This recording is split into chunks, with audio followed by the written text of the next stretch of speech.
একবার এই দোয়াটি পড়ুন। ১. চেহারা সুন্দর হবে। ২. ব্রেন শক্তি মজবুত হবে। ৩. শরীরের দুর্বলতা দূর হবে। ৪. চোখের রোগ ভালো হবে। দোয়াটি জানার আগে এই ভিডিওর কমেন্টে অবশ্যই একবার আলহামদুলিল্লাহ লিখে যাবেন।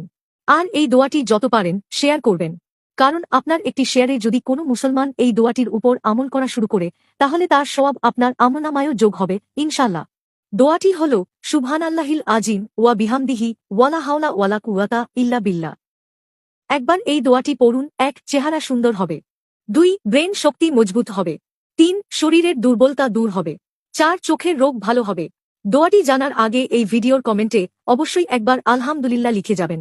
আর এই দোয়াটি যত পারেন শেয়ার করবেন, কারণ আপনার একটি শেয়ারে যদি কোনো মুসলমান এই দোয়াটির উপর আমল করা শুরু করে, তাহলে তার সওয়াব আপনার আমলনামায়ও যোগ হবে ইনশাআল্লাহ।